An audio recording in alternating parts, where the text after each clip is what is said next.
Asante Mheshimiwa, tuendelea. Mheshimiwa Pasco Inyasi Chinyele, mbunge wa Dodoma mjini, sasa ulize swali lake.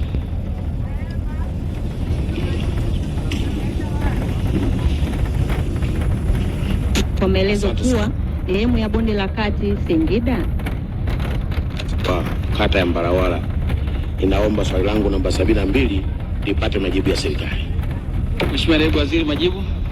Mheshimiwa Naibu Spika, naomba kujibu swali la Mheshimiwa Pasco Inyasi Chinyele, mbunge wa Dodoma mjini. Mheshimiwa Naibu Spika, bonde la Mzakwe linasimamiwa na mamlaka ya bonde la Wami Ruvu Water Basin na mamlaka ya DUWASA na sio bonde la kati la Singida kama swali lilivyoelekezwa. Bonde hili lilipimwa kisheria na kusajiliwa mwaka 2000 mwezi wa 4 kwa ramani yenye namba 45977.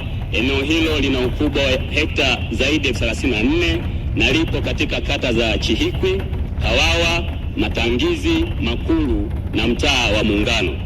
Mheshimiwa Naibu Spika, sababu zilizopelekea kuzuiwa kufanya maendeleo katika bonde hilo ni kuhifadhi vyanzo vya maji, kwa kuwa kuna zaidi ya visima 20 vinavyotoa huduma ya maji yanayotumika na wananchi wa Dodoma mjini na maeneo jirani, na eneo hilo kitaalamu lina kimo cha maji kilicho juu.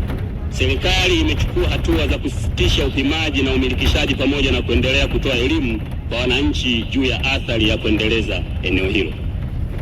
Mheshimiwa Pasco Inyasi, una swali la nyongeza?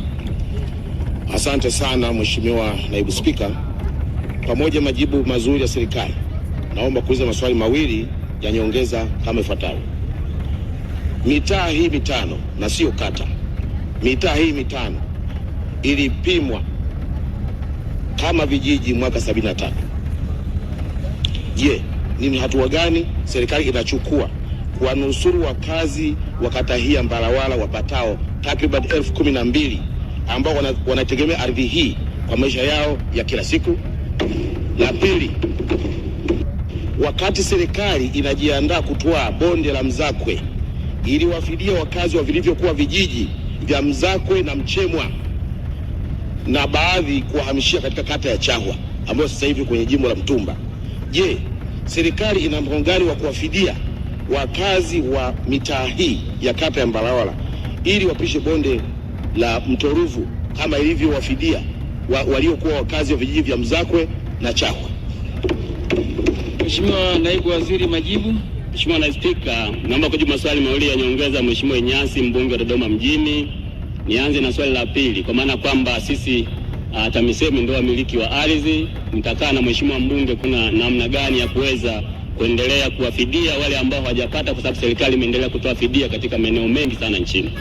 Mheshimiwa Naibu Spika, swali la kwanza, mimi na Mheshimiwa mbunge tutakaa pamoja na Wizara ya Maji pamoja na Wizara ya Ardhi kuona namna gani tunaweza tukafikisha maendeleo haya katika wananchi wetu, kwa maana ya kwamba vijiji vimeshapimwa toka mwaka 1973, tuone namna gani sahihi ya kuendeleza eneo hili.